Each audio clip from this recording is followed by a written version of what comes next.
Assalamualaikum warahmatullahi wabarakatuh. The honorable judges of English Daily Story. Hello everyone, welcome to Esabu TV. My name is Nadya Oktavia Rahma Wahyuni. I'm from Junior High School Sunan Ampel, Poncokusumo. As the name of my school, do you know the story behind Wali Songo? Especially the great history about Sunan Ampel? Do you know that? So, here I am. Today, I would like to convey the great history about Sunan Ampel. Enjoy your seat and enjoy our journey. Ladies and gentlemen, Sunan Ampel was one of the spreaders on the islands of Java. His name was Sayyid Ali Rahmatullah. He was born on the land of Champa in 14th century, and he was the son of a wise scholar, Syekh Ibrahim Asmarakandi, and his mother was Dewi Chandrawulan. When Champa fell to Vietnam in 1471, young Rahmatullah and his companion began a long journey on the islands of Nusantara. His first stop was Palembang. After that, they continued their journey by sea. They stopped at Jepara and finally reached at Tuban.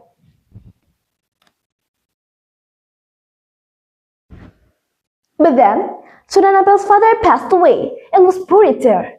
He carried about his father's mission to spread Islam in Java. He then traveled to Nusa Tenggara and continued to Mojopahit Kingdom in Trowulan.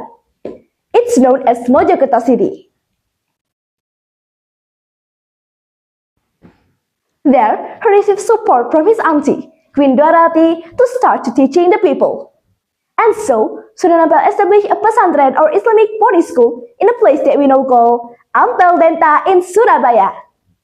This pesantren became the very first pesantren or Islamic educational center in East Java. But life in Mojopahit was not easy. People were fighting each other. Morals were collapsing. And bad habits were everywhere. Gambling, drinking, robbery, and other criminals. In this condition, Sunan Ampel thought to the people about the Mohlimo. Moh means refuse and limo means 5. Mohlimo were: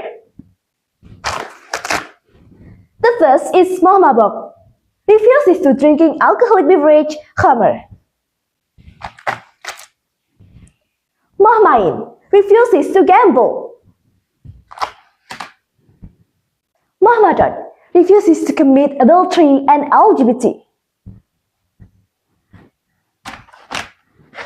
Moh Madan, refuses to use drugs.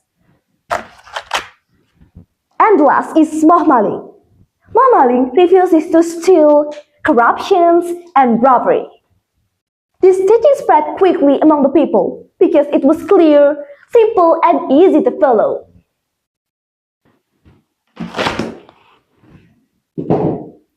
At his pesantren, Sunan Ampel educated many students who became a great leader, such as Sunan Giri, Sunan Bonang, Sunan Derajat, and many more. They spread Islam not only in Java, but also in Kalimantan. And finally, in 1481, Sunan Ampel passed away. He was laid to rest in Surabaya, near the mosque he had to build. Until today, his grave in Masjid Ampel is visited by many people who come not only to pray, but also to remember his noble legacy. His teachings of Mohlimo is still relevant until today. If we avoid to drinking, gambling, robbery, and many more, our society will surely become stronger and more peaceful. As Muslims, we must hold firmly to the teachings of Mohlimo in our lives, especially in this current condition of our country, which seems to be returning to Jahiliyah era. We can see in social media about gambling, drunk, prostitutions, robbery, steals, and corruptions everywhere. Sunan Ampel reminds us that one person's sincerity and wisdom can inspire generations. And even though he lived more than 500 years ago, his story continues to guide us until today. And maybe that's all for today. I hope we can get something useful from Sunan Ampel's story. It's me Nadya, see you in another wonderful day. Wassalamualaikum warahmatullahi wabarakatuh.